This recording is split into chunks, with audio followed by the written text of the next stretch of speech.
The rhythmic hum of the old Singer sewing machine was the only sound that drowned out the gnawing emptiness in Elena's stomach, a constant mechanical heartbeat in the suffocating silence of the tiny apartment.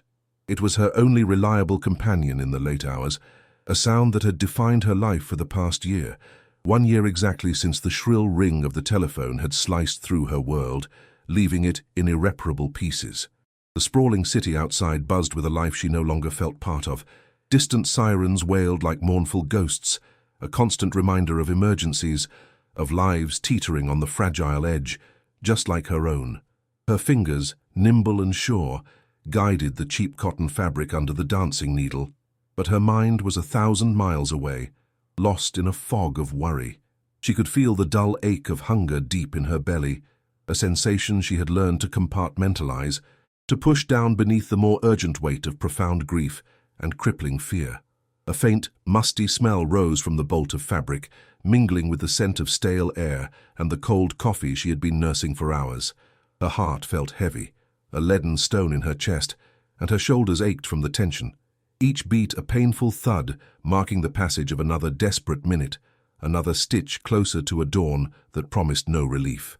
On the small, wobbly kitchen table, a single piece of paper held more power than any weapon.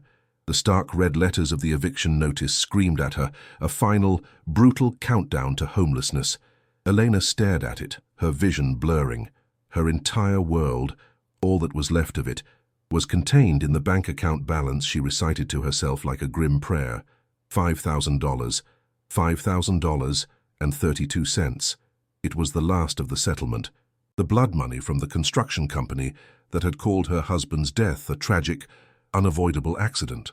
She ran a hand over her face, the skin feeling thin and stretched over her bones, the calluses on her fingertips, souvenirs from a lifetime of sewing, snagged on her dry cheek.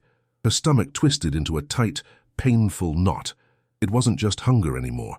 It was the physical manifestation of sheer panic, a cold dread that started in her gut and spread like ice through her veins. A wave of nausea rose in her throat, and she swallowed it down, forcing the bile back. They would be on the street. The thought was a physical blow, knocking the air from her lungs. She felt a tremor start in her hands, a visible sign of the crumbling foundation of her life, and she clenched them into fists, her short, clean nails digging into her palms. In the corner of the room, shielded from the harsh reality of the eviction notice, her children were a pocket of fragile innocence. Leo, at 16, tried to carry the weight of the world on his young shoulders. He sat at the table, hunched over a textbook, his brow furrowed in concentration. But Elena saw the way his jaw was clenched, the way his eyes would occasionally dart towards her, filled with a worry no teenager should have to bear. And then there was Sophia, only 10, her small legs dangling from the chair as she scribbled with a crayon on a piece of scrap paper. She was drawing their family, 3 stick figures under a bright yellow sun. A pang of unbearable love and sorrow pierced Elena's heart. She rose, her joints protesting, and moved to the tiny kitchenette. She took out 2 eggs and the last of the bread, preparing a small meal for them. "Come, eat," she said, her voice softer than she felt. As they ate, Sophia asked, "Aren't you hungry, Mama?" Elena forced a smile, the muscles in her face feeling stiff and unfamiliar. "I already ate, my love, while I was cooking." The lie tasted like ash in her mouth, but the sight of her children eating, even this meager supper, was the only thing that kept the suffocating darkness at bay, a small, flickering candle against an overwhelming storm of despair. Later, as the children slept, the ghost of her husband filled the silent room. Elena closed her eyes and could almost feel him there, the scent of sawdust and sweat that used to cling to his work clothes, the sound of his deep, rumbling laugh that could make the whole tiny apartment feel like a palace. He was a builder, a creator, a man who made things with his strong, capable hands, and then he was gone, reduced to a name on a corporate incident report, a tragic accident. The words were cold, clinical, a flimsy bandage on a mortal wound. The settlement had felt less like compensation and more like a pittance to ensure her silence. Their dream, it had always been a bakery, not in the bustling, unforgiving city, but somewhere small, somewhere quiet. He would build the shelves and repair the ovens, and she would fill the air with the scent of warm bread and sweet pastries. It was a fantasy of a life they would build together, a future built on flour and sugar and love. Now, the memory of that dream was a special kind of torture. It wasn't just a memory of him, but of a future that had been stolen, a warmth that had been extinguished, leaving her in this permanent, biting cold. Silent tears, hot and useless, finally traced paths down her hollow cheeks. Her gaze drifted from the soft, sleeping face of her daughter to the cruel red letters on the table, the eviction notice. The city's pulse outside the window suddenly sounded like a threat, a predator circling its prey. She couldn't let it win. She couldn't let her children wake up to a locked door and their meager belongings piled on the curb. A fierce, desperate resolve hardened within her, pushing aside the grief and the fear. It wasn't a choice. It was a fight.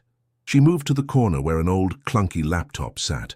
The screen flickered to life, its pale blue light casting long shadows across her gaunt, determined face. Her fingers, shaking slightly, typed in the name of a forgotten town, a place from a faded memory of a weekend drive with her husband long ago. There it was, the real estate listing. Abandoned bakery, as is. The photos showed a ruin, a collapsed roof, and boarded-up windows. It was a tomb, a foolish, reckless gamble, but it was also a property, a roof, a chance. Her last $5,000 for a derelict building miles from anywhere. A wild, desperate hope, as thin as thread, flickered in the darkness. What would you do in her place? Would you risk your last dollar on a forgotten dream to save your family? Let us know your thoughts in the comments, and subscribe so you don't miss the next chapter of Elena's story. The mouse was cold and slick under her trembling palm. Her index finger hovered over the button, a single click that would detonate her life's savings. The computer screen's pale light illuminated the stark numbers. $5,000. Her entire world. Outside, the city hummed its indifferent song, but inside the apartment, the only sound was the frantic, panicked drumming of her own heart against her ribs. She thought of the eviction notice, its red letters like a brand on her mind. She thought of Sophia's hopeful eyes and Leo's worried silence. It was a ruin. The photos didn't lie, but it was theirs. A home, a chance, a desperate, last-ditch prayer against the encroaching darkness. A wave of nausea, sharp and acidic, rose in her throat. She squeezed her eyes shut, took a shallow, ragged breath and clicked. The money vanished from the screen. It was done. A feeling of absolute terror mingled with a wild, terrifying sliver of hope. She had just jumped off a cliff, praying she would learn to fly on the way down. She woke them before the sun rose, the grey city light just beginning to seep through the grimy window. Her voice, when she spoke, was a stranger's, too bright, too brittle. "We're going on an adventure," she announced, the words feeling like lies on her tongue. Sophia, still half asleep, rubbed her eyes and her face lit up with innocent excitement. "To the bakery, Mama." The question was a sharp, painful twist in Elena's gut. She forced a smile and nodded. Leo, however, was silent. He sat up in his makeshift bed on the couch, his 16-year-old eyes holding a weary wisdom that broke her heart. He saw the desperation she was trying to hide behind the cheerful facade. He didn't ask questions. He simply started folding his blanket with a grim, quiet resolve. His silence was louder than any accusation, a testament to the childhood that had been stolen from him. Elena's chest tightened, a band of steel squeezing the air from her lungs. She had to make this work. She had to. For them, she had to turn this lie into a truth. Packing was a blur of frantic motion, a desperate attempt to outrun the rising tide of panic. Their entire existence fit into 2 large cardboard boxes and 3 worn-out duffel bags. Each item, a chipped coffee mug, a faded photograph of her husband, Leo's worn-out sneakers, was a ghost of a life that was now over. The air in the apartment felt heavy with finality. Elena took one last look at the cramped rooms that had held so much grief and fear, then pulled the door shut. The definitive click of the lock echoed in the hallway like a gunshot. The city air hit them on the street, a familiar, choking mix of exhaust fumes and damp garbage, carrying the boxes, their corners digging into her arms and dragging the heavy bags toward the distant bus station, felt like a punishment. The physical strain was immense, but it was nothing compared to the crushing weight of their uncertain future.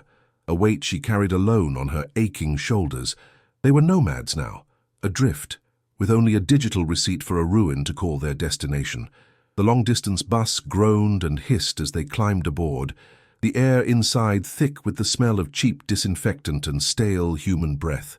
They found a pair of worn vinyl seats near the back, the material cool and cracked against Eleanor's skin. As the bus lurched into traffic, the familiar city lights began to blur through the grimy window, transforming into streaks of neon and gold. It was a world she was leaving behind, a world that had chewed them up and was now spitting them out. A profound sense of dislocation washed over her. She was untethered, floating. Sophia, exhausted by the early start and the strange excitement, quickly fell asleep against her side, her small, warm body a fragile anchor in Elena's swirling sea of anxiety. Eleanor watched the city fade into a distant glow in the rearview mirror until it was just another star in the blackness. Her heart pounded a slow, heavy rhythm of dread. Had she made a terrible mistake? The question echoed in the rhythmic hum of the engine. The hours bled into one another, marked only by the changing sounds outside the window. The constant roar of city traffic gave way to the lonely hum of the highway, which in turn softened into the whisper of wind across empty fields. The rhythmic thump-thump of the tires on the dark country roads was a hypnotic, unsettling drumbeat counting down to their new reality. Leo sat rigidly beside her, a ghostly silhouette against the passing darkness, his face unreadable. Elena could feel the doubt creeping into her bones, a cold chill that had nothing to do with the bus's rattling air conditioner. The romantic notion of escaping the city now felt like a foolish fantasy. She had traded a familiar cage for an unknown one. Every mile they traveled took them further from everything they knew, deeper into an isolation that felt more and more like a trap. The knot in her stomach tightened until it was a hard, painful stone. A single cold tear escaped and traced a path down her cheek, but she quickly wiped it away before Leo could see. The sudden, jarring hiss of the air brakes jolted Elena from her thoughts. The bus had stopped.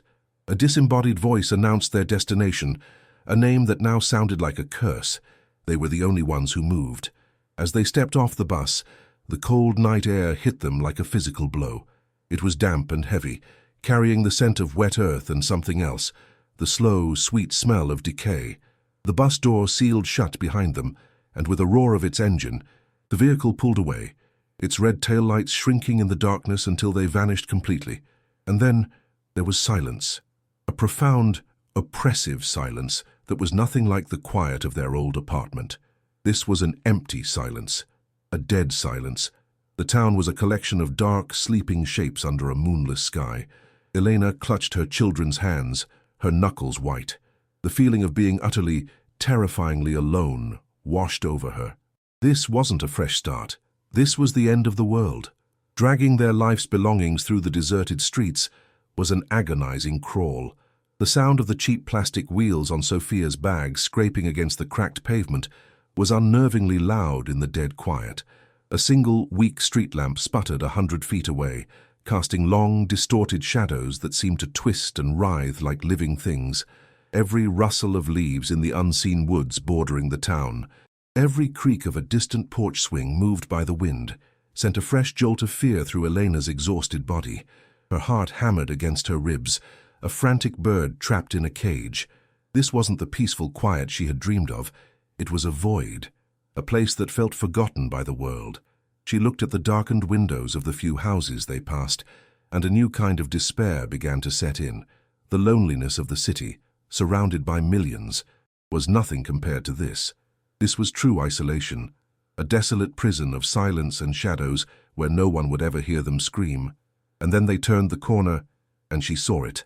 The breath caught in her throat, a painful, choked gasp. It was 100 times worse than the grainy online photos. The bakery stood as a dark, hulking silhouette against the starless sky, a jagged wound torn from the night. A large portion of the roof had caved in, leaving a gaping black hole that looked like a monstrous open mouth. The windows, boarded up haphazardly with mismatched planks, had begun to rot away, leaving gaps that resembled the missing teeth in a grinning skull. Elena's stomach plummeted, a sickening lurch of pure horror. All the air seemed to leave her body.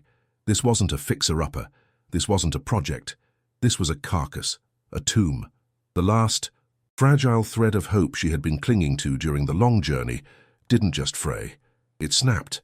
The cold, hard reality hit her like a physical blow, knocking the wind from her lungs and leaving her staggering on the broken sidewalk. She had brought her children to a grave. Leo, without a word, dropped his bag and moved to the front door. It was swollen tight in its frame, pregnant with moisture and neglect. He put his shoulder into it, grunting with the effort. The old wood groaned in protest, a long, drawn-out cry of agony, before the lock finally splintered and the door burst inward with a loud, echoing crack. The air that rushed out to meet them was a physical presence, a thick, gagging miasma that made Elena recoil. It was the smell of a sealed-up place, a potent cocktail of damp earth, pervasive mold, and the sour, pungent stench of animal droppings. She instinctively covered her nose and mouth with the sleeve of her jacket, her eyes watering from the foulness of it.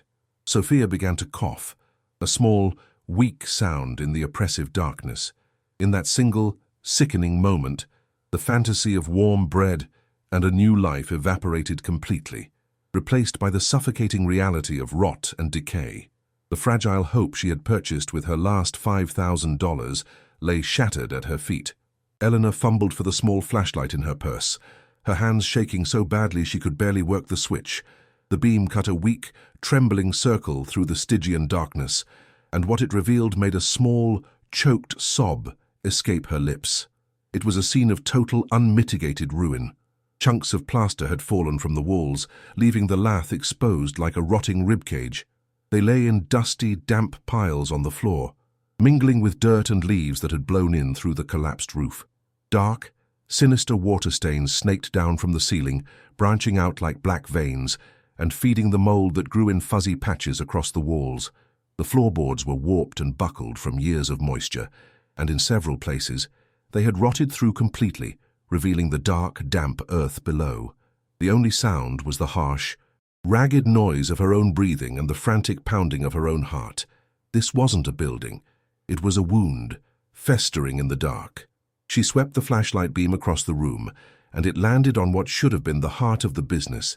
It was a graveyard of metal. The large industrial dough mixer stood in the corner like a skeletal creature, its once gleaming surface now a uniform crust of orange-brown rust. The long glass of the front display cases had been shattered long ago. Thousands of tiny shards glittered like malevolent diamonds in the flashlight's weak glow, scattered across the floor like broken promises. She moved the light to the back wall, toward the massive brick ovens. They were coated in a thick, greasy layer of soot and draped in cobwebs so thick they looked like burial shrouds. A wave of dizziness washed over Elena. It would take a fortune to fix this. More than a fortune. It would take a miracle. And she was fresh out of miracles. She had nothing left. The full weight of her catastrophic decision crashed down on her, and she felt herself begin to suffocate under it. The tomb-like silence was suddenly broken by a series of frantic, skittering sounds from within the walls, followed by a high-pitched squeak. Rats. Her blood ran cold, and she instinctively pulled Sophia closer to her. Her steady drip, drip, drip echoed from the far corner of the room, water falling from the hole in the roof into a growing puddle on the floor. Each drop landed with a hollow plink, a relentless, maddening metronome counting down the seconds of their failure. As if on cue, a sudden, mournful gust of wind howled through the broken structure, rattling a loose piece of tin roofing somewhere above them. It sounded like a low, guttural moan, the voice of the house itself lamenting its own decay. The building was not just abandoned, it was actively dying, and it had pulled them down into its slow, inexorable collapse. The sounds of its decay were the only welcome they would receive. Elena felt a primal fear, a terror that this place would swallow them whole. She finally forced herself to turn and look at her children, to face the consequences of her desperate gamble. Sophia's face was a pale, ghostly mask in the flashlight's unsteady glow. Her lip was trembling, and huge, silent tears were welling in her wide, frightened eyes as she clutched a handful of Eleanor's coat. The innocent dream of a magical bakery filled with light and sugar had just died a brutal death in this foul, stinking ruin. But it was Leo's expression that shattered the last piece of Elena's heart. He stood perfectly still, his face devoid of emotion. He wasn't angry. He wasn't scared. He just looked empty. It was the quiet, crushing finality of his disappointment in her, a look that said she had finally, irrevocably failed them. The sight was a physical pain, a sharp, twisting knife in her gut. She had promised them a home, an anchor, and she had led them into hell. The weight of his silent judgment was unbearable. Her knees, weak and trembling, finally gave out. Elena sank down, leaning her back against a damp, crumbling wall, not even caring as the rough plaster and cold moisture seeped through her thin jacket. The raw texture scraped her skin, a minor pain in an ocean of agony. She had done it. She had taken her family from the precipice of disaster and hurled them straight into the abyss. There was no going back. The city was gone, the money was gone, and their last chance had been spent on this monument to decay. A wave of absolute despair, black and suffocating, washed over her, pulling her under. The profound isolation of the town, the overwhelming stench of rot, the chilling sounds from the walls, it all pressed in on her, a physical weight crushing the air from her lungs. She was trapped, utterly and completely trapped in the tomb she had bought for her children. It was over. This was the end. This was rock bottom. She squeezed her eyes shut, wishing she could block out the smell, the sounds, the crushing weight of her failure. Tears of pure, undiluted misery burned behind her eyelids. Tears for her husband, for her children, for the future she had just destroyed. Here, in this forgotten hole, there was truly no one to hear them. It was a despair more profound than any she had ever known. But as her head lolled to the side in utter defeat, the weak beam of the flashlight, still clutched in her limp hand, drifted across the back of the room. It slid over the crumbling plaster and rusted metal until it came to rest on the one thing that seemed whole, the massive, wood-fired brick oven. It stood like an ancient monument, solid and immovable, its soot-blackened face dominating the wall. In the midst of all the chaos and decay, it was the only thing that didn't look broken. A strange, irrational thought, a tiny flicker in the overwhelming darkness, surfaced in her mind. It was solid. Daylight, when it came, was merciless. It streamed through the gaping hole in the roof, illuminating floating motes of dust and casting harsh, unforgiving light on the full extent of the ruin. The smell of decay was even stronger in the damp morning air, a thick, cloying stench that clung to the back of Elena's throat. She hadn't slept.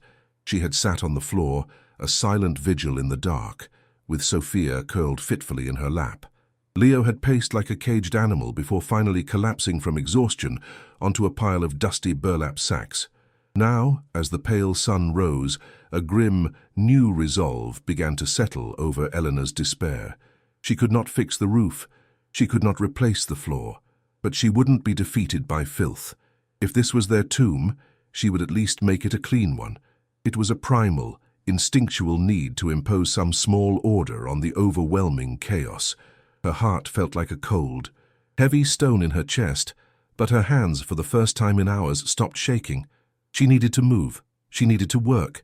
She found a splintered plank of wood and a stiff old broom in a collapsed lean-to behind the building.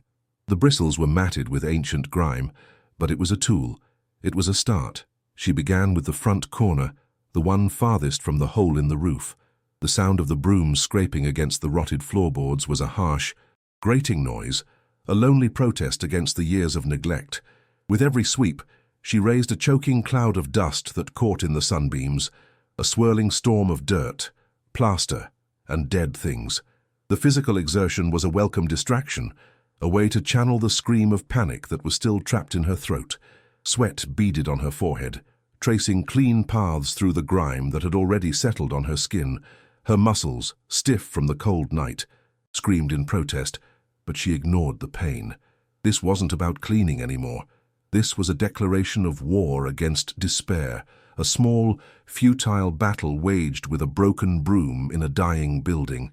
She felt a knot of anger tighten in her gut.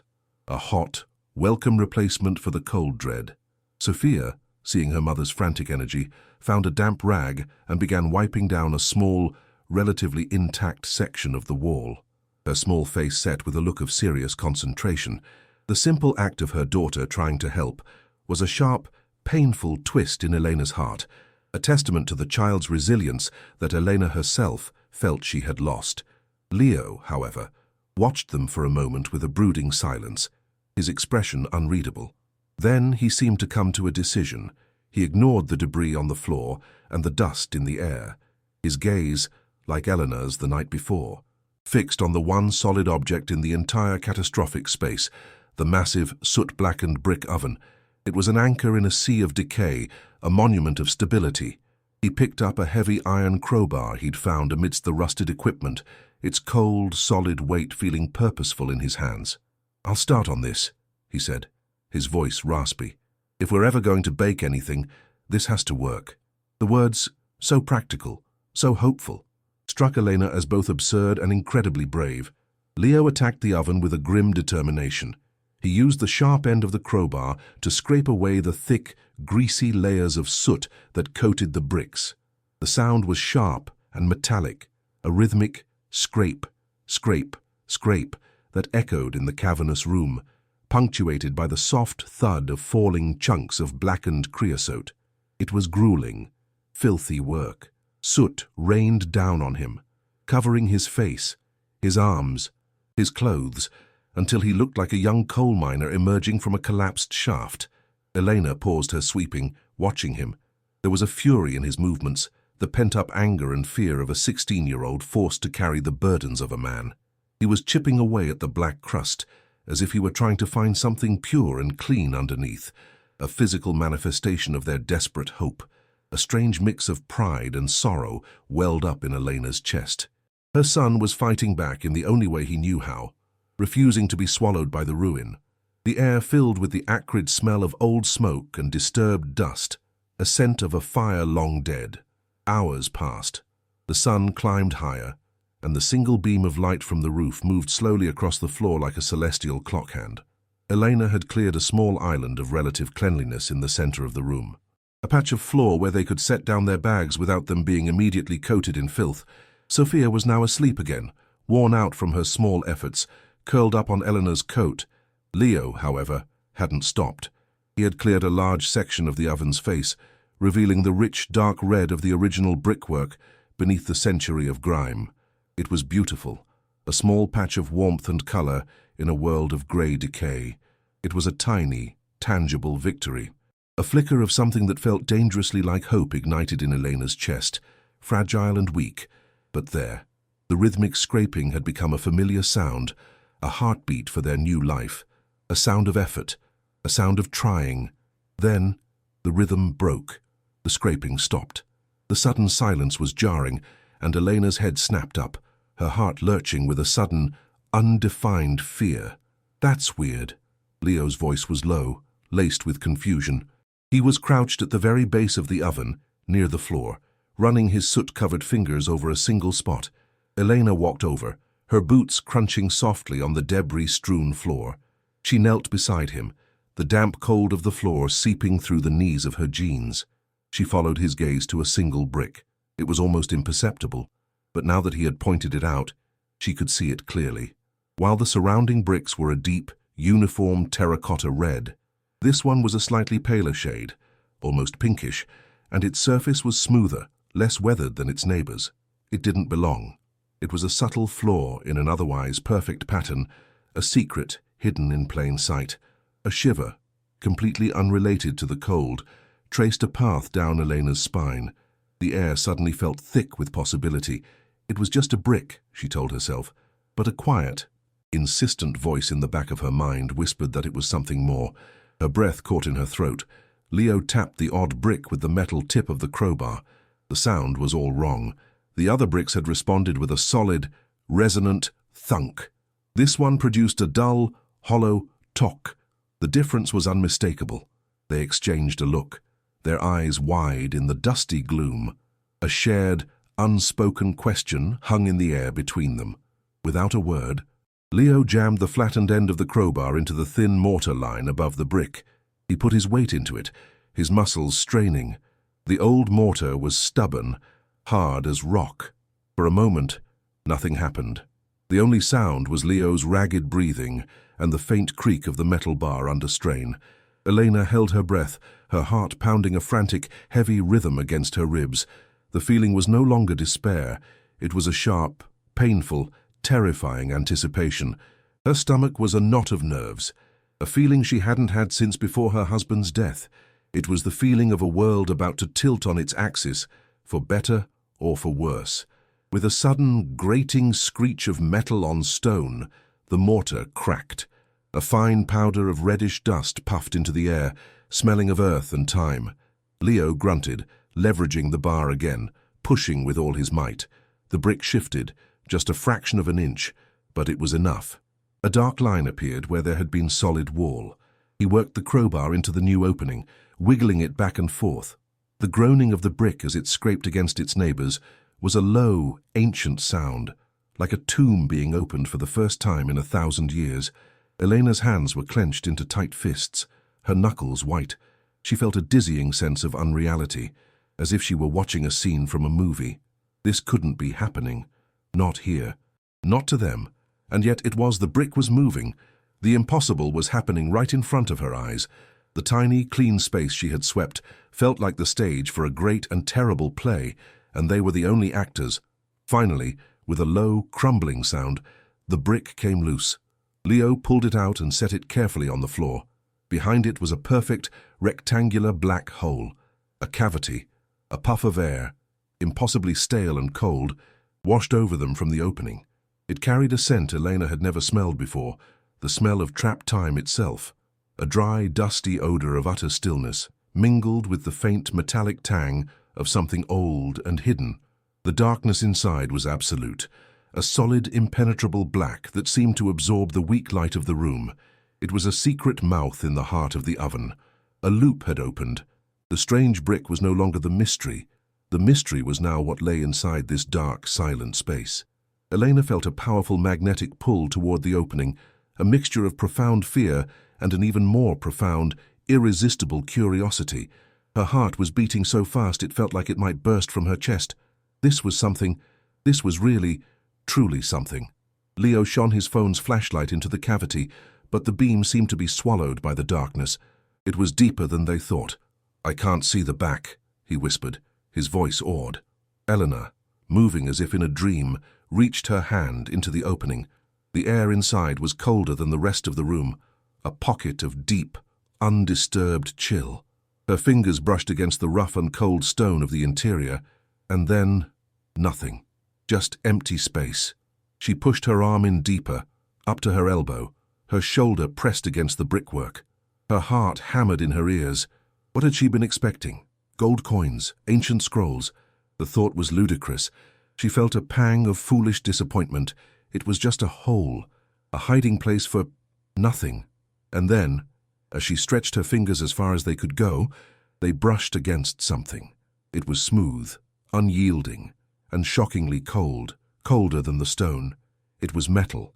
The contact sent a jolt, like an electric shock, up her arm. "There's something in here," she breathed, her voice barely a whisper.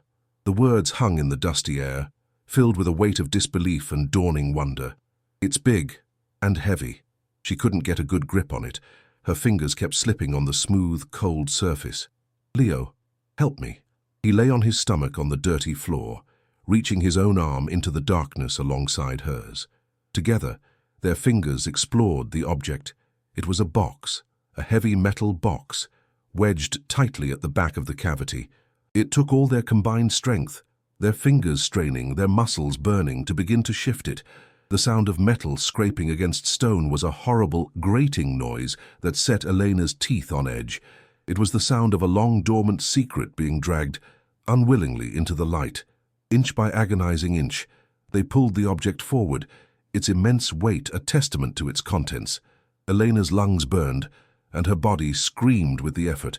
But the adrenaline surging through her veins was a powerful fuel.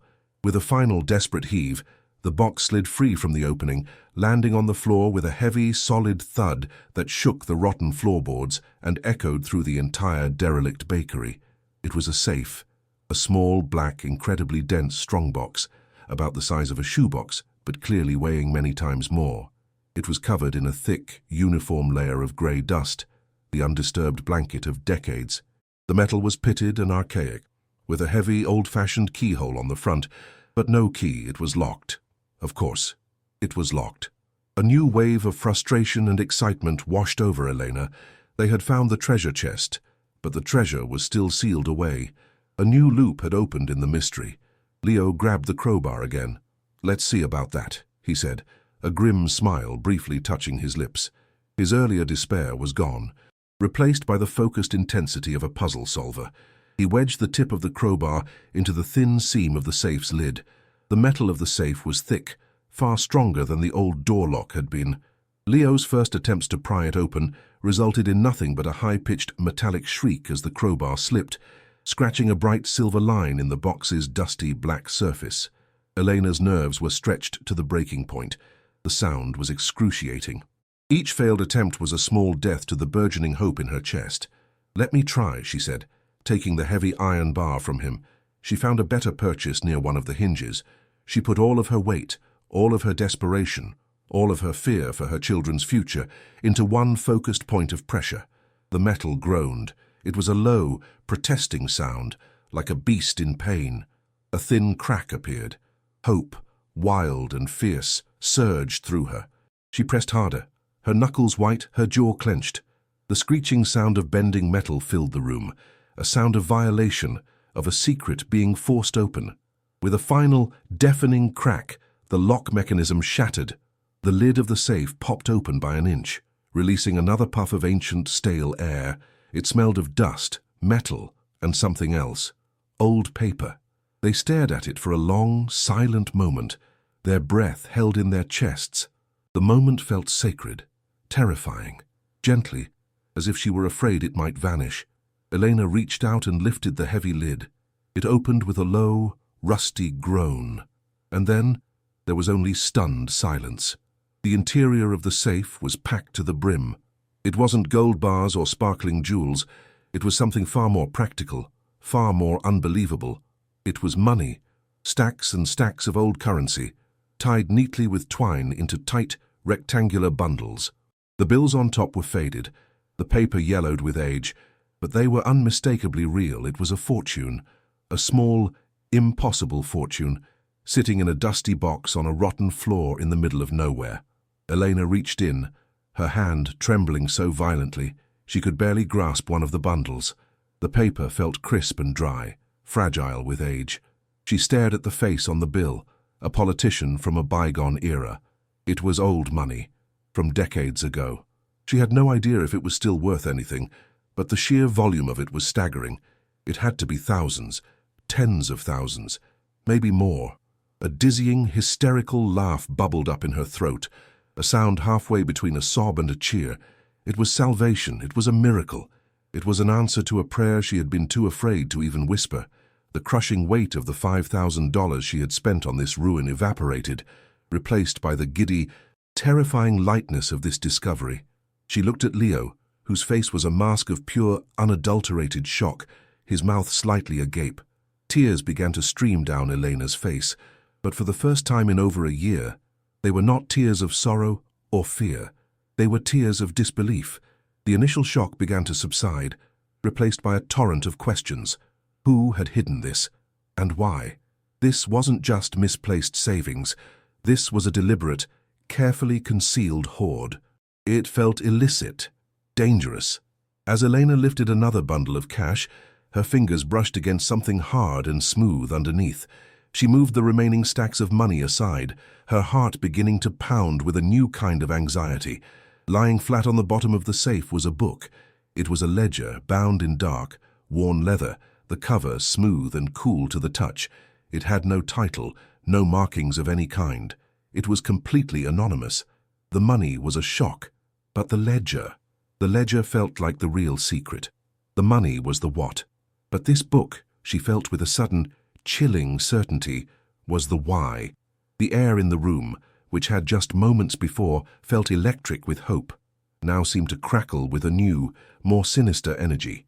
This was more than just a lucky find. She lifted the ledger from the safe. It was heavier than it looked, weighted with the secrets it had held for so long in the darkness.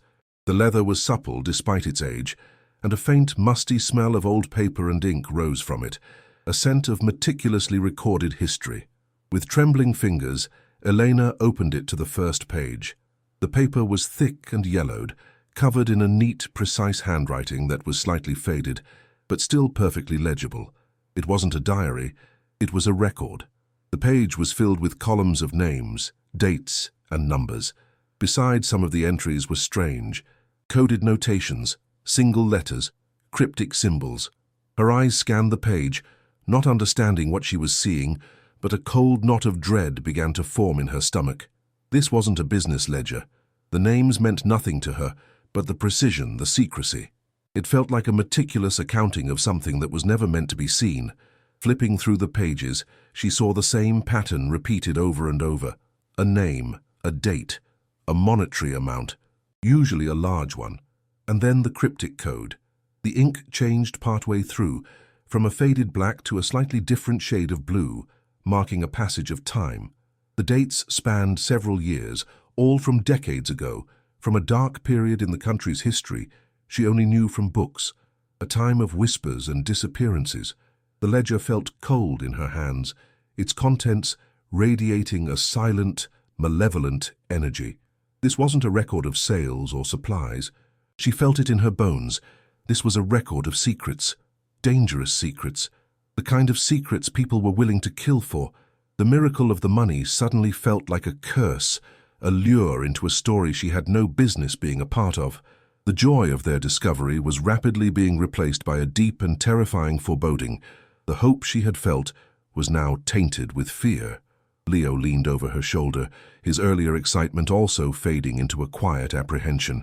"What is it?" he asked, his voice low. "I don't know," Elena answered honestly, her gaze still locked on the strange, spidery script. "It's an account book of some kind." But it was more than that, and they both knew it. The abandoned bakery, the hollow brick, the hidden safe. It was all part of a story that hadn't ended. They had just stumbled into the middle of it. A shiver ran down Elena's spine as she realized the truth. The previous owner hadn't just left. Something had happened to them. And this book, this heavy, silent ledger, held the key. The mystery had deepened from a simple question of what's in the box to the far more dangerous questions of whose money is this, and what secrets do these pages hold? The decaying bakery no longer felt simply abandoned. It felt haunted not by ghosts, but by the tangible weight of a dark and unresolved past. The world outside the weak sunbeam seemed to dissolve. The stacks of aged currency lay forgotten on the floor, their promise of salvation now feeling like a siren song. Eleanor and Leo sat on the dusty floorboards, the heavy leather ledger open between them, its aura of secrets more potent and terrifying than any amount of money. The air, thick with the smell of old paper and ink, felt heavy, charged with unspoken history. Dust motes danced in the shaft of light, tiny, silent witnesses to a story that was starting to unfold. Elena's fingers traced the neat, spidery script, the cool leather of the cover feeling like a piece of cold, dead skin in her hands. A profound dread, colder and deeper than the despair she had felt the night before, began to seep into her bones. She had a terrible feeling that she was about to learn why this bakery and the man who ran it had been left to rot for so long. She had opened a tomb, and now its ghost was stirring. With a growing sense of urgency, she began to study the pages more closely, her mind racing to connect the disparate pieces of the puzzle. The dates were the first clue. They all fell within a 5-year span, decades ago, a period infamous for the military dictatorship that had ruled the country with an iron fist, a time of paranoia, disappearances, and state-sanctioned terror. Her eyes scanned the columns, a name, a date, a large sum of money, and next to each entry, a single, coded letter. Some were marked with a P, others with an A. Her mind, sharpened by years of managing a meager budget, quickly guessed their meaning: pago, paid, atrasado, delayed, simple accounting terms. But then she saw it again and again, a letter that made no sense in that context, a capital D written with a firm final stroke. A cold knot formed in the pit of her stomach. The letter D felt different. It felt like a judgment. Her heart began to pound a slow, heavy rhythm of fear. Her trembling fingers, searching for an answer, found a slight bulge in the back of the book. Tucked into a thin leather sleeve sewn into the inside back cover was a small, folded piece of paper. It was brittle, the creases threatening to tear, yellowed to the color of old bone. With painstaking care, she unfolded it.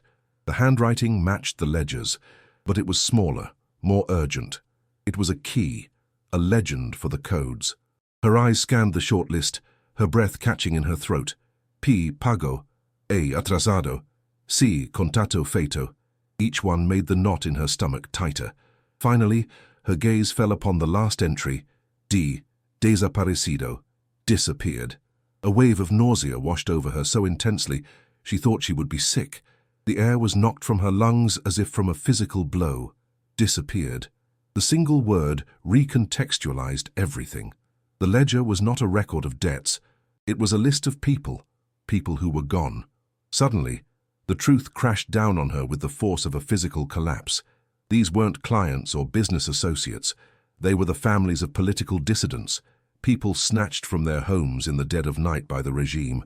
The ledger was a meticulous, horrifying record of extortion. The sums of money were ransoms, paid on the false and cruel promise that their loved ones would be returned. The money in the safe, the cash her hands had just touched, wasn't a miracle. It was the physical embodiment of 1,000 shattered hopes. It was blood money. Eleanor felt a profound sense of violation, of filth, as if she had just dipped her hands in the suffering of countless strangers. She looked at Leo, whose face had gone pale, his eyes wide with the dawning horror of what they had found. They were sitting in the middle of a mass grave of secrets, and they had just unearthed the headstone. The ledger didn't just record the victims, it named the monster.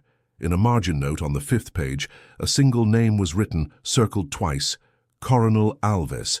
The name sent a spear of ice through Elena's heart. Even decades later, that name was infamous. A specter from the dictatorship's darkest chapter, a man known for his exceptional cruelty and greed, and the original baker, the man whose dream this place had once been. Mr. Rossi? The ledger made his role horrifyingly clear. He wasn't the perpetrator. He was a tool. His business, his oven, his life, they had been commandeered, turned into a front for the colonel's monstrous scheme. Rossi was the man forced to meet the families, to take their money, to mark their names in his book. The realization made Elena's stomach churn. Rossi had been trapped, forced to profit from human agony, his bakery not a haven, but a hell of his own. The last few pages of the ledger were a descent into madness.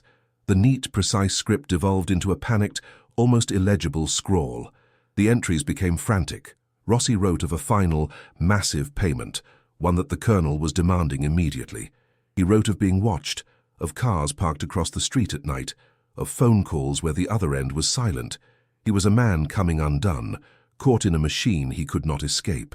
The very last entry, dated 2 days after the one before it, was a single, terrifying sentence that was seared into Elena's brain. He knows I know too much. I will hide this. For them. May God forgive me. After that, the pages were blank. Rossi had hidden the final payment and the ledger, his testimony. And then, just like the D he had marked next to so many other names, he too had disappeared. A deep, bone-rattling chill consumed Elena. The puzzle was complete. The money in the safe wasn't a lost treasure. It was the evidence. It was the payment Rossi hid just before the colonel's men came for him. This building wasn't just a ruin. It was a crime scene, the final resting place of a terrible, state-sanctioned secret. She stared at the neat bundles of cash, and a wave of physical revulsion washed over her. She imagined the hands that had gathered it, trembling with fear and hope. She imagined the tears she'd over it. The money was tainted, cursed. The giddy hope she had felt just an hour ago had curdled into a thick, suffocating dread. She wasn't the inheritor of a fortune. She was the keeper of a testimony, a witness to a crime that had been buried for decades. She looked at the door at the quiet, forgotten street outside and realized with a jolt of pure terror that some secrets don't stay buried forever. The sudden sound of an engine shattered the dead quiet of the town. It wasn't a farmer's pickup or an old sputtering sedan. It was a low, powerful purr, the sound of expensive foreign engineering, a noise that spoke of wealth and influence. It grew steadily louder until it stopped directly in front of the bakery. Elena's heart seized in her chest, a panicked, fluttering bird. "Put it back," she hissed at Leo. her voice a choked whisper. With frantic, clumsy movements, they shoved the cursed ledger and the stacks of blood money back into the heavy metal safe. Eleanor slammed the lid shut, the metallic clang echoing like a death knell in the cavernous space. They slid the box back towards the wall, just as a tall, sharp silhouette fell across the broken doorway, blocking the morning light and plunging the room into shadow. A profound sense of dread, cold and absolute, washed over Elena. The ghost of the past had a name, and she had a feeling it had just arrived at her door. The man who stepped through the doorway was a walking contradiction to the ruin he entered. He was in his late 60s, tall and slender, dressed in an impeccably tailored cream-colored linen suit. His leather shoes, polished to a brilliant shine, seemed to repel the filth on the floor. A heavy gold watch on his wrist caught the light, glinting ostentatiously. He moved with a slow, deliberate grace, an air of complete and total ownership, as if the entire town were his private drawing room, and this was just a neglected corner of it. His eyes, the color of chips of ice, were sharp and predatory. They swept across the room, taking in the collapsed roof, the rotten floor, the rusted equipment, his expression a mixture of disdain and something else, a sharp, focused interest. He ignored Eleanor and Leo for a moment, his gaze landing and lingering on the massive brick oven against the back wall. Elena felt a jolt of pure, undiluted terror. "Forgive the intrusion." His voice was smooth and cultured, but it carried an undeniable undertone of command. It was the voice of a man who was not used to being questioned. "I am Dr. Almeida." He offered them a smile, but it was a cold, reptilian thing that did not come close to reaching his piercing blue eyes. It was a smile that assessed and calculated. "I'm the primary legal counsel in this region, though, to be frank, I practically own this town." He said it without a hint of arrogance, stating it as one might state the weather, and simple, immutable fact. Elena's blood felt like it was turning to ice in her veins. She could feel Leo standing rigidly behind her, his fear a palpable presence. She instinctively took a small step to the side, subtly shielding him with her own body. This was not a social call. This man was a wolf, and he had just scented his prey. "I was informed," he continued, his silky voice filling the dead air, "that the old Rossi bakery had finally been purchased. A surprise, to be sure. It has been an eyesore for decades." He took another deliberate step into the room, his expensive shoes making a soft, crunching sound on some unseen debris. He was circling them, his movements slow and menacing, like a shark. His gaze once again flicked to the oven, a flicker of intensity in his eyes that lasted only a second, but it was enough. He was not here by chance. He knew, or at least, he suspected. The air grew thick and heavy, charged with unspoken questions and imminent danger. Elena's throat was dry. Her tongue felt thick and useless in her mouth. All she could do was stand her ground, her body a fragile shield for her son. The smell of the man's expensive cologne, a sharp citrus scent, mingled grotesquely with the stench of mold and decay. "This place holds a certain sentimental value for my family," Almeida said, the lie rolling off his tongue with practiced ease. "My late father," he paused, his eyes clouding with false nostalgia, "was a great admirer of Mr. Rossi's work. A pillar of the community, he was." The words were poisoned darts. Elena thought of the name circled in the ledger, Colonel Alves. This man was his son. The realization hit her with the force of a physical blow. He was here for his inheritance, the blood money. "I'm prepared to take this unfortunate property off your hands. As a gesture of goodwill, I'll offer you $6,000, a tidy $1,000 profit for you, and I get to hold on to a piece of my family's cherished history." His eyes locked onto hers, cold and unwavering, trying to peer into her soul, searching for any sign that she knew. Eleanor's mind was a whirlwind of terror and calculation. The safe and the ledger, Colonel Alves, the disappearances. This man was the living legacy of all that horror. He was the monster's son, come to claim his father's sins. She thought of the desperate scrawl of Mr. Rossi, hiding the evidence for them, for the victims. Handing it over would be spitting on his grave, and on the graves of all the people named in that book. A surge of defiant anger, born of pure terror, momentarily eclipsed her fear. Her voice was a dry, cracking whisper, but it was firm. "It's not for sale." The 3 words hung in the air, a declaration of war she had no idea how to fight. She felt Leo take a sharp breath behind her. The oppressive silence that followed was deafening. A vacuum where all the unspoken threats swirled and gathered. She had just refused a king in his own kingdom. The practiced, charming smile vanished from Dr. Almeida's face instantly. It didn't fade. It was extinguished, as if a switch had been flipped. His features settled into a mask of cold, dismissive authority. "A pity," he said, and the warmth was gone from his voice, replaced by a flat, chilling menace. His gaze deliberately, slowly, drifted upwards to the gaping black hole in the roof.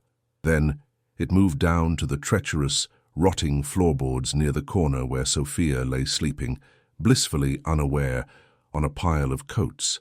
"Artind, this is an exceptionally dangerous building, Senora," he said, the polite term of address now sounding like an insult. "Structurally unsound, old places like this, they have a tendency to shift, to collapse unexpectedly." He paused, letting the weight of his words sink in. "Accidents happen all the time." It was not a piece of advice. It was a direct and unambiguous promise. He gave a short, almost imperceptible nod, a gesture of finality, as if he had just closed a deal. His cold, predatory eyes flicked from Elena's face to Leo's, and then lingered for a horrifying moment on the sleeping form of Sophia. "You have 2 beautiful children," he stated, his voice now devoid of any emotion at all. It was a simple observation of fact, and that made it all the more terrifying. It would be an unspeakable tragedy if something were to happen to them in a decrepit place like this.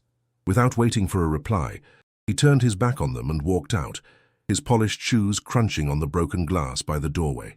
The powerful engine of his car roared to life, and the sound receded down the empty street, leaving behind a silence that was now filled with a palpable and immediate threat.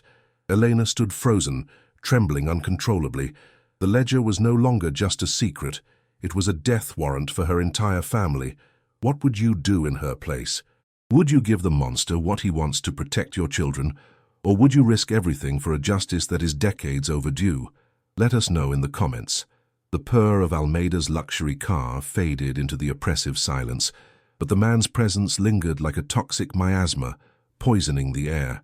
Elena stood frozen in the center of the room, her body rigid, every muscle locked in a state of pure, primal terror. A cold sweat, slick and chilling, prickled on her skin beneath her thin jacket, and the fine hairs on her arms stood on end. The only sound in the universe was the frantic, hammering beat of her own heart, a desperate drum against the cage of her ribs, so loud she was certain Leo could hear it from across the room. Her gaze was fixed on the empty doorway, a black rectangle that had framed the harbinger of her potential doom. The man's final words echoed in the hollows of her mind, a venomous whisper that coiled around her thoughts. Accidents happen. It was a death sentence, elegantly delivered. The world had shrunk to the size of this dusty, decaying room, and the walls felt like they were closing in, squeezing the very air from her lungs. She was prey, marked and cornered. Leo moved, the sound of his scuffed shoes scraping against the floor, startling her from her paralytic trance. He came to her side, his young face a pale, grim mask of forced bravado. She saw the fear in his eyes, a mirror of her own, but it was overlaid with a fierce, protective anger that made him look so much older than his 16 years. "He can't do anything to us, Mama," he said, his voice low and tight, but a slight tremor betrayed the terror he was trying so hard to conceal. Eleanor wanted to believe him, to draw strength from his defiance, but the cold reality of Almeida's power was a physical weight pressing down on her. He owned the town. He owned the silence. He owned the shadows. She wrapped her arms around herself, trying to stop the violent trembling that had taken over her body, but the chill was too deep, a cold that emanated from the very core of her being. Her stomach churned with a sickening mixture of nausea and dread, and the metallic taste of fear coated her tongue. She had led her children into a monster's den. Suddenly, a new sound cut through her spiraling panic. It was a soft, shuffling noise from just outside the doorway, the sound of slow, hesitant feet on the broken pavement. Eleanor's heart leaped into her throat, a raw, painful jolt. He was back. Almeida had returned to make good on his threat. She grabbed Leo's arm, her fingers digging into his bicep with bruising force, her body instinctively preparing to fight or to flee, though she knew neither was possible. The shuffling grew closer, and a new shadow, different from the last, fell across the doorway. This one was not sharp and imposing, but stooped and frail, bent by the immense weight of years. A man, ancient and thin as a winter branch, stood there leaning heavily on a worn wooden cane. He blinked, his eyes adjusting to the gloom within the bakery, and a look of profound, weary sadness settled on his deeply wrinkled face. He was not a threat. He was a ghost from the town's forgotten past, and he was looking directly at them.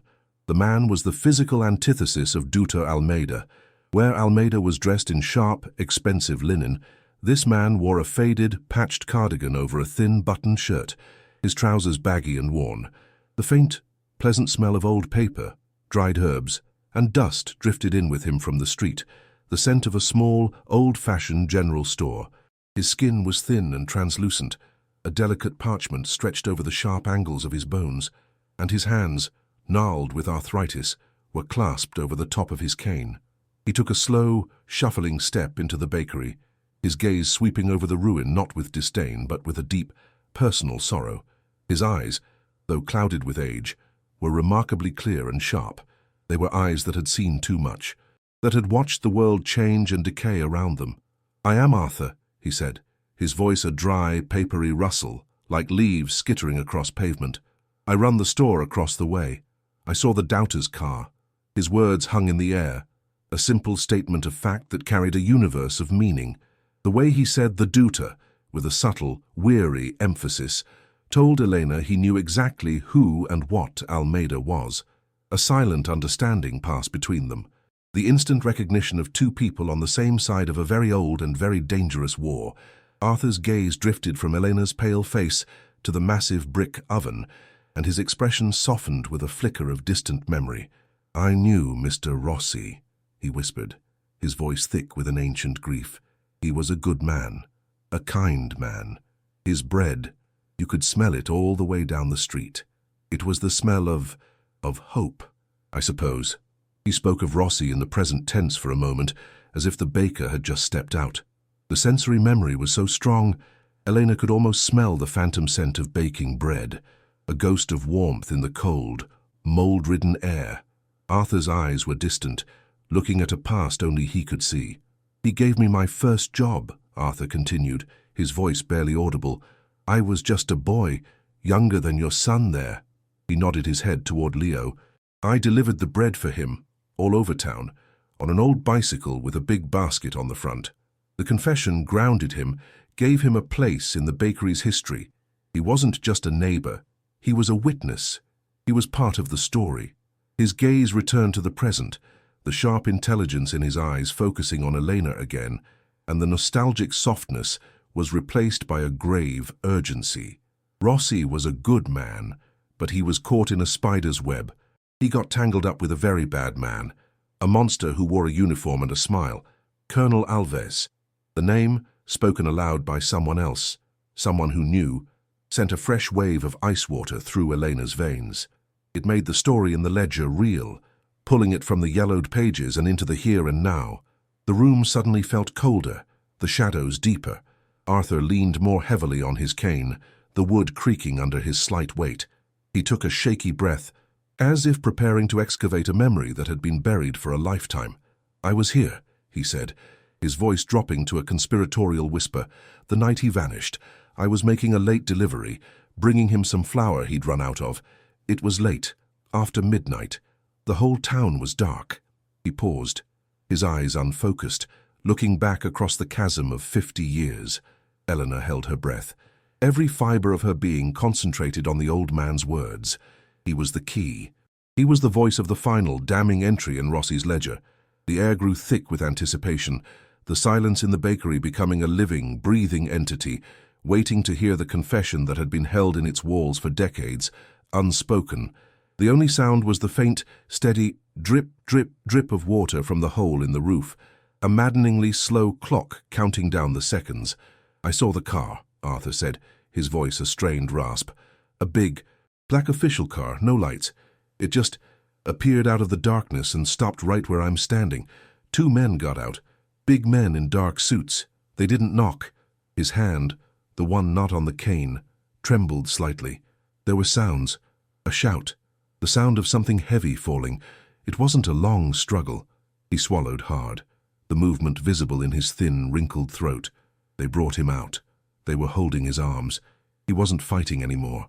They put him in the back of the car like a sack of his own flour. I saw his face for just a second in the moonlight. He looked calm, resigned, like he knew it was over. Arthur's own eyes were filled with the ghost of the terror he must have felt as a boy, hiding in the shadows, watching the silent, brutal efficiency of the state's dark machine. The story painted a vivid, horrifying picture in Elena's mind, giving a face to the name marked with a D. And the man watching from the passenger seat, Arthur's voice was now barely a whisper, freighted with a lifetime of fear and certainty. The man who gave them the nod to drive away was Colonel Alves, and his son, a young man then, was in the car with him. The final piece of the puzzle clicked into place with a horrifying, soul-crushing finality. Dr. Almeida hadn't just inherited his father's search for the money. He had inherited his guilt. He was there. He was a witness to the abduction, a participant in the crime. He wasn't just protecting a family legacy of stolen money. He was protecting himself from a charge of kidnapping and murder. The threat he'd made was not the empty posturing of a greedy man. It was the deadly serious promise of a killer who had already gotten away with it once and had every intention of doing so again. The danger was no longer a vague premonition. It was a concrete, immediate, and mortal certainty. The old man's gaze was sharp, piercing. This Dr. Almeida, he spat the title like it was poison, is just his father with better clothes and a law degree. He's been looking for something in this bakery for decades, quietly, buying up neighboring lots, waiting for it to crumble. Your buying it must have sent him into a panic. Arthur's eyes scanned the room and then locked onto the oven, then onto the disturbed floor where Eleanor and Leo had worked. A look of dawning comprehension crossed his face. Rossi told me once, not long before they took him. He said, "If they ever get me, Arthur, I've left my justice in the heart of the bakery, a book of sins." He said it would burn the wicked. His eyes met Elena's, and the unspoken question was as clear as a shout. "You found it, didn't you? You found Rossi's justice." Elena could only give a slight, almost imperceptible nod, her throat too tight to speak. The confirmation settled between them, a heavy, dangerous truth. Arthur's face grew even paler, his expression grave. "Then you are in more danger than you can possibly imagine," he said, his voice firm, shedding the frailty of his years. "That ledger is the only thing in this world that can connect Almeida directly to his father's crimes. It's not about the money anymore. For him, it's about survival. He will not stop. He will not hesitate. He will not show mercy." The old man's warning was a death knell. Elena looked at the pile of coats in the corner where Sophia was still sleeping, a small, innocent lump in the dusty gloom. She thought of Almeida's cold eyes lingering on her daughter. It would be an unspeakable tragedy. The memory of his voice, calm and menacing, sent a fresh wave of terror through her.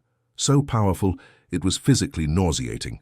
Her protective instincts, raw and overwhelming, surged to the forefront, eclipsing all other thoughts. Nothing else mattered, not justice, not Rossi's memory, only her children. "You have to get out," Arthur said, his words echoing her own frantic thoughts. "Not just out of this bakery, out of this town. Tonight, now." His urgency was a jolt of electricity. The paralysis of fear that had held Elena captive finally broke, replaced by the white-hot, frantic energy of a mother protecting her young. The decision was not even a conscious thought. It was a primal, undeniable imperative. They had to run. But she couldn't leave the ledger. She couldn't leave Rossi's justice to be found and destroyed by the monster who had created it. She thought of Rossi's last desperate words, "I will hide this." For them. He had died to protect that book, to give a voice to the victims. Leaving it behind would be a betrayal of his sacrifice, a betrayal of all the families whose tragedies were meticulously recorded in its pages. They had to take it with them. The safe was their anchor and their curse, their only hope and their greatest burden. "Help me," she said to Leo, her voice low and steady, infused with a new, hard resolve. Her fear was still there, a cold, hard knot in her stomach, but it was now fuel, not chains. Together, they moved back to the oven. They slid the heavy iron safe out from its hiding place. Lifting it was a monumental effort. The dead weight of it was immense, a physical manifestation of the dark secrets and blood money it contained. It was an anchor, threatening to drag them down. Elena's muscles screamed in protest, her back aching from the strain, but she gritted her teeth and heaved, the adrenaline of pure terror giving her a strength she did not know she possessed. They wrapped the safe in a dusty, threadbare blanket, hoping to muffle any sound and conceal its shape. They gathered their few belongings, their hands moving with a frantic, silent urgency. The whole time, Arthur stood watch at the door, a frail, stooped sentinel against a gathering storm. As dusk settled, the decaying bakery transformed once more. The forgiving shadows of the afternoon lengthened and deepened into a sinister, oppressive darkness, and the building reverted to its tomb-like state. The setting sun painted the dust-filled air in bloody streaks of orange and red, a final, beautiful warning before the night took hold. Every sound was magnified, amplified by the cavernous space and their own frayed nerves. The incessant drip, drip, drip of the leaking roof sounded like a ticking clock, counting down to their doom. The moan of the wind through the broken walls sounded like a chorus of tormented spirits. Elena's senses were on fire, her ears straining to catch any sound from the street, her eyes darting into the darkest corners of the room. The silence outside was no longer empty, it was watchful. She felt hunted, a deep, primal certainty that they were being observed from the shadows. The air was electric with menace. They huddled together in the small patch of floor Eleanor had swept clean, an island of fragile order in a sea of chaos. Sophia was awake now, quiet and wide-eyed, sensing the thick, palpable fear that radiated from her mother and brother. Elena held her daughter close, the small, warm body a fragile anchor in the terrifying darkness. She stroked Sophia's hair, whispering reassurances she did not feel, the lies tasting like ash in her mouth. Leo stood beside them, holding the heavy iron crowbar like a weapon, his knuckles white. He kept his gaze fixed on the black void of the doorway, his body a tense, coiled spring of adolescent fury and fear. They were a tableau of desperation, a family besieged, waiting for the inevitable assault. The minutes stretched into an eternity, each one a small victory, each tick of an imaginary clock a step closer to an escape that seemed increasingly impossible.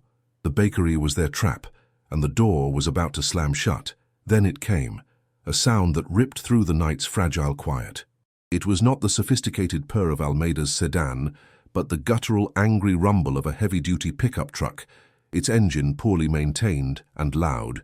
The sound grew rapidly, a monstrous roar that seemed to shake the very foundations of the decaying building. It did not slow as it approached. It screeched to a halt directly in front of the bakery, the squeal of protesting brakes echoing down the deserted street like a scream. A cold, paralyzing dread washed over Elena, so absolute it momentarily stole her breath. This was it. The time for veiled threats was over. The time for polite monsters was done. Almeida had sent his wolves. The sound of two heavy truck doors slamming shut in quick succession was like a pair of gunshots, a declaration that the siege had begun. They were coming. There was nowhere left to run. Bright, blinding beams of light suddenly sliced through the gaps in the boarded-up windows and the open doorway, cutting swathes through the darkness and throwing their terrified faces into stark relief. The headlights swept across the room, pinning them like cornered animals, before settling on the back wall, illuminating the soot-blackened brick of the massive oven. Elena instinctively threw herself in front of her children, shielding them from the harsh glare, her heart hammering against her ribs so violently she felt it might break through. The lights were followed by the crunch of heavy boots on the gravel and broken pavement outside. It was the sound of deliberate, menacing purpose. More than one person.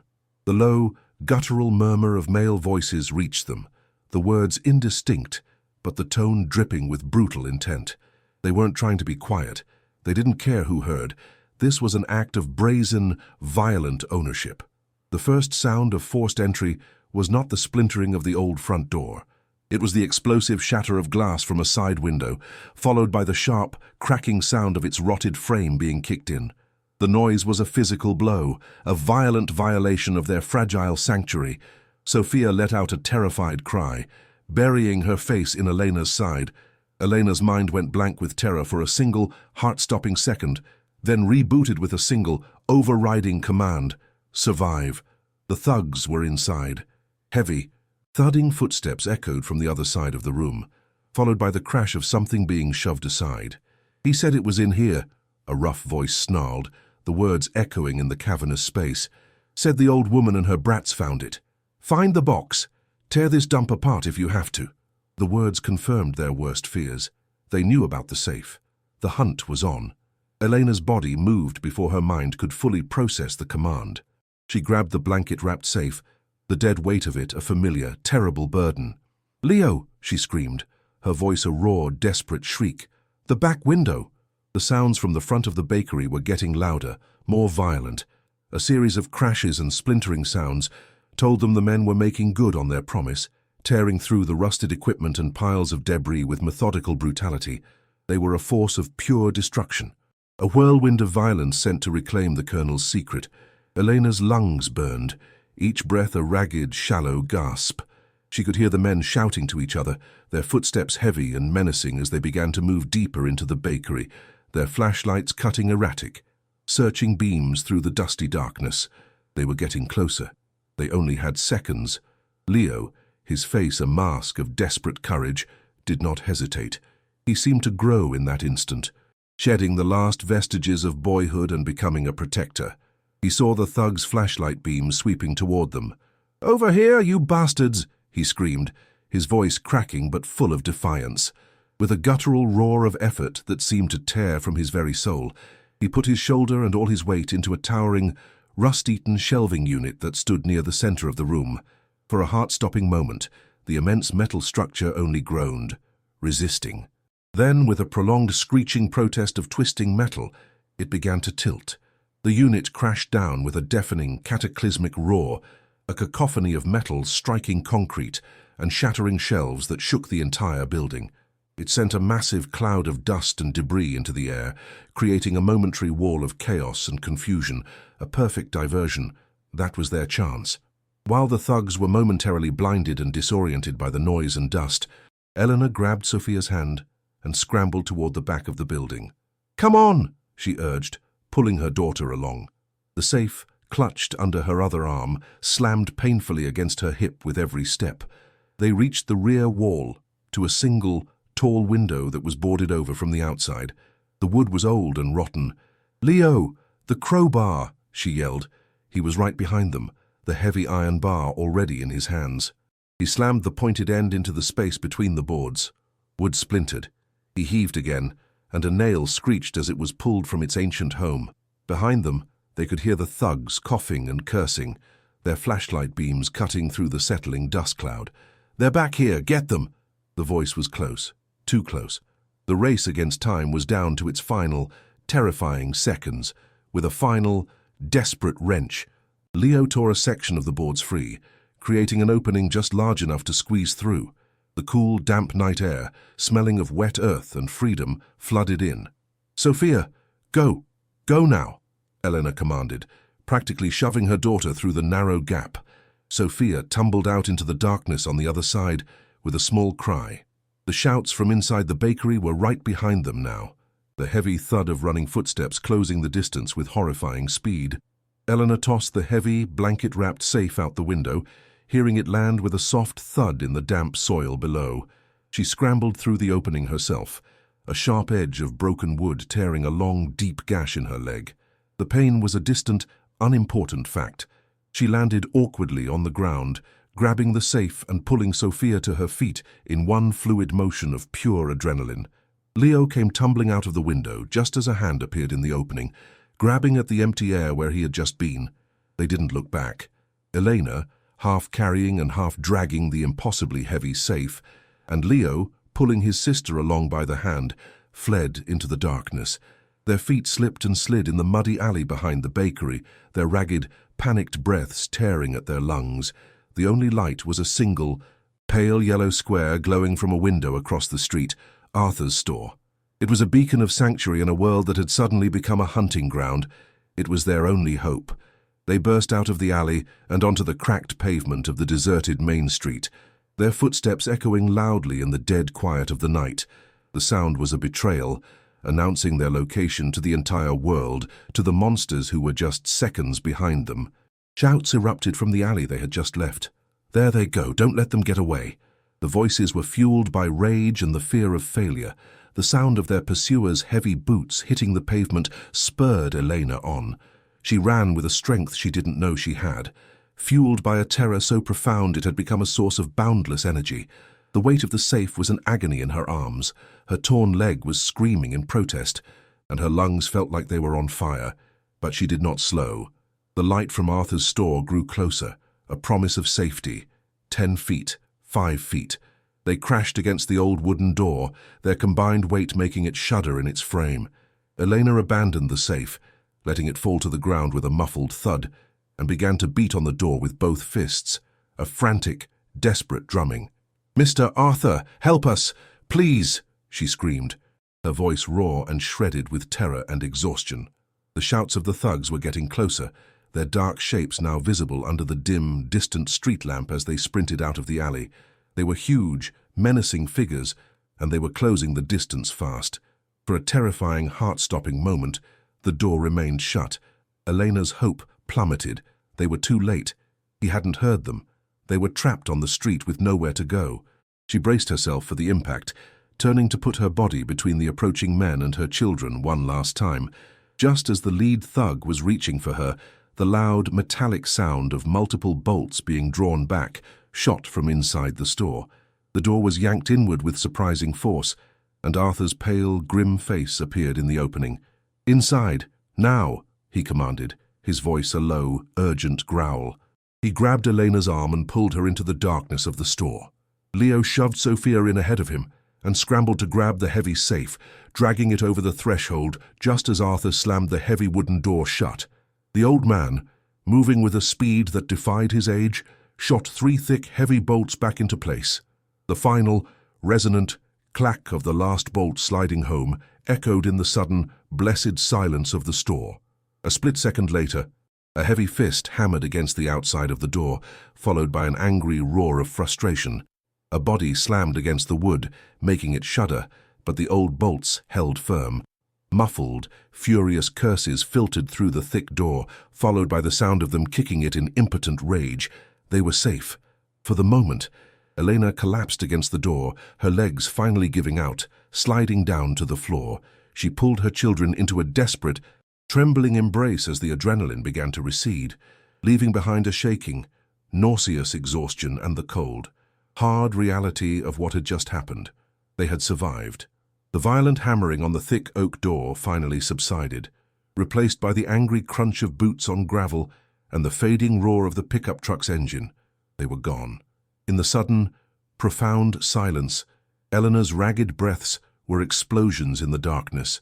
She remained slumped against the door, a dam holding back a flood of terror, her entire body trembling in violent, uncontrollable waves. The air in the store was cool and dry, a universe away from the suffocating dampness of the bakery. It smelled of old wood, spicy pipe tobacco, and 100 forgotten things. A scent of history and quiet survival that slowly began to calm the frantic pounding of her heart. A single sob escaped her lips, a sound of pure, unadulterated relief. Arthur said nothing, but she heard the soft, deliberate scrape of a match, and a moment later, a single oil lamp flickered to life, pushing back the oppressive darkness with its warm, dancing golden glow. The fragile light illuminated the concerned faces of her children huddled around her, and in that small circle of light, she felt the first, tentative flicker of safety. Arthur, his face a grim, determined mask in the lamplight, simply nodded. "Come," he commanded, his voice a low, steady anchor in the swirling chaos of Elena's emotions. He led them through the cluttered aisles of his store, a labyrinth of floor-to-ceiling shelves packed with canned goods, dusty bottles, and hardware. His steps were no longer the frail shuffle of an old man, but were sure and purposeful. He opened a door at the very back, revealing a tiny, cramped office, a small cave piled high with yellowed invoices and dusty ledgers from a lifetime of commerce. The air in the room was thick with the scent of old paper. Against the far wall sat an ancient, black rotary telephone, its glossy finish dulled by a fine layer of dust. Elena felt a pang of despair. The town's phone lines were notoriously unreliable, and Almeida surely had the local operator in his pocket. But Arthur picked up the heavy receiver, and a dial tone, clear and steady, hummed to life. "This line doesn't go through the town switchboard," he said softly. "It was installed in 1970, for emergencies." His gnarled finger moved with practiced confidence, pulling the rotary dial with a series of satisfying, rhythmic clicks that echoed in the tiny room. The sound was a countdown to a justice 50 years delayed. After a few rings, a voice answered on the other end. Arthur's entire demeanor shifted. The quiet, humble shopkeeper vanished, replaced by a man of immense gravity and authority. "It's Arthur," he stated, his voice clear and strong. "From Ocaso. Tell Dr. Moraes it's happened?" He paused, listening. "We have the Rossi ledger." He spoke the words like a sacred code, a key that unlocked a hidden world of promises and obligations. Elena watched, mesmerized, as the old man on the other end of the line seemed to relay the night's events with chilling, economic precision. "Alves's son. He sent men. The family is with me now. They have the proof." He listened for another long moment, his expression grim. "Yes, we will wait." He placed the heavy receiver back in its cradle with a definitive click. The call was made. The gears of a great and terrible machine had begun to turn. The waiting was the hardest part. The adrenaline that had fueled their flight receded, leaving behind a bone-deep exhaustion and the raw, throbbing pain in Elena's torn leg. Arthur, sensing their state, disappeared into the store and returned with a tray. On it were 3 steaming mugs of sweet and milky tea and a plate of simple crackers. The warmth of the mug in Elena's trembling hands felt like a sacrament. The simple act of kindness, the taste of the hot, sweet liquid after so much bitterness and fear, was so overwhelming that tears began to well in her eyes. Sophia, her small body finally succumbing to exhaustion, fell asleep in a nest of old blankets Arthur had made for her on the floor, her face peaceful for the first time in days. Leo sat rigidly on a stool, the iron crowbar still resting by his side, his eyes fixed on the bolted front door. The silence of the store was a heavy blanket, punctuated only by the creak of old wood settling and the distant, mournful howl of the wind. Every sound was a potential threat, every shadow a waiting monster. Just as the first hint of grey dawn began to dilute the oppressive blackness outside, a new sound reached them. It began as a low, distant hum, steadily growing into the sound of multiple, powerful engines. Elena's heart seized, the comforting warmth of the tea turning to ice in her stomach. He was back. Almeida had returned with an army. She instinctively reached for Sophia, ready to shield her. But Arthur, who had been listening intently, held up a hand. "Wait," he whispered. "That is not his sound." The convoy rolled into the main street, but they did not stop at the bakery. A fleet of dark, unmarked sedans and 2 large, military-grade trucks belonging to the federal police swarmed the silent town. Men in tactical gear, armed with assault rifles, disembarked with a silent, disciplined efficiency that was terrifying in its own right. They moved like ghosts, taking up positions, their movements a stark contrast to the clumsy brutality of Almeida's thugs. They completely ignored the small, local police station, flowing past it like water around a rock. Justice had arrived. A sharp, authoritative knock came at the door. It wasn't the furious pounding of a thug, but a series of 3 measured raps. Arthur, his face set like stone, moved to the front and unbolted the door. He spoke in low tones to a woman in a severe, dark suit, her face all sharp angles and authority. He pointed a single, trembling finger down the street toward the largest house in town, a grand colonial mansion set back from the road. The federal agents moved as one. There was no dramatic siege. They breached the property with swift and silent force. Minutes later, the quiet of the morning was broken by a single, enraged shout. Dr. Almeida was marched out of his front door, his hands cuffed behind his back. He was no longer the immaculate figure of power, but a man in silk pajamas, his hair disheveled, his face a mask of furious disbelief. His cold eyes found Elena across the street, and they burned with a pure, murderous hatred that promised a vengeance he would now never be able to deliver. The satisfying metallic click of a car door slamming shut on him was the sweetest sound Eleanor had ever heard. The days that followed were a whirlwind of official procedure. Eleanor, Leo, and Arthur gave their statements to the federal prosecutor. The heavy iron safe was opened, and the blood-soaked ledger, with its meticulous record of extortion and disappearance, was entered into evidence. It was the Rosetta Stone for dozens of cold cases, the irrefutable link between the money, the victims, and the monstrous actions of Colonel Alves. More importantly, Arthur's testimony and the events of the chase directly implicated Dr. Almeida, not just in the search for the money, but in the intimidation and attempted murder of Elena and her family to cover up his own involvement in the original crimes. The story exploded in the national news. The butcher's ledger became a symbol for a generation of buried secrets finally being unearthed. The town of Ocaso, so long held in the grip of a single, corrupt family, was finally able to breathe. The shadow had been lifted, not by time, but by the courage of a desperate mother and a steadfast old man. Months passed. The trial was a national spectacle.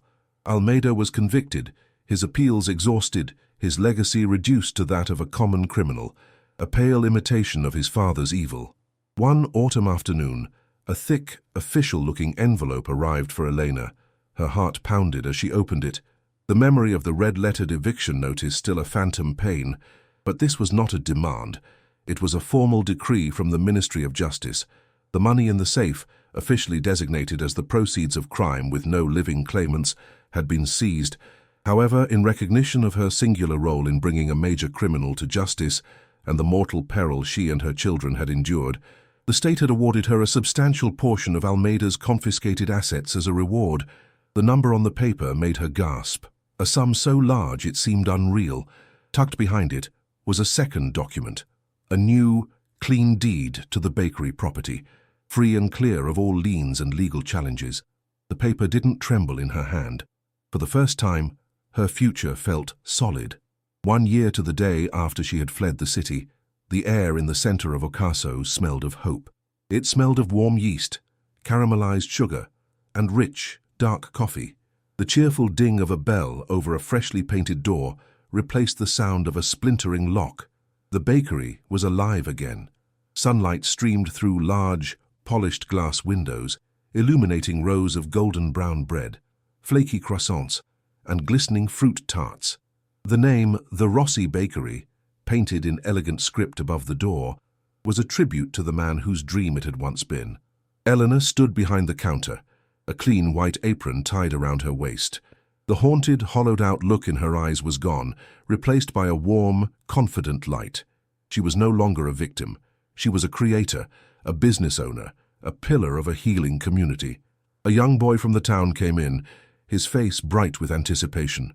"1 loaf of the country bread, please, Senora Elena," he said, and Elena's heart, once a cold stone of hunger and fear, swelled with a profound, quiet joy as she served him. In the warm evening light, in the cozy apartment she had built above the shop, the gentle, rhythmic hum of the Singer sewing machine was a sound of peace, not desperation. Elena sat at the machine, not frantically churning out cheap projects, but calmly mending a small tear in Leo's favorite shirt, an act of simple, domestic love. A pot of rich beef stew bubbled on the stove, its savory aroma filling their home, a stark contrast to the memory of 2 eggs and a slice of dry bread. Sophia sat at the large wooden table, not with a single broken crayon, but with a vibrant rainbow of colored pencils, drawing a picture of the bakery with bright yellow smoke curling from its chimney. Elena was no longer running from a past of grief and poverty. She was the architect of her family's secure and happy future, a woman who looked into the abyss and chose to fight back. Has a single moment of choosing courage over fear ever redefined the course of your life? Share your own story of redemption in the comments below, and subscribe to ensure you never miss another journey from darkness into light.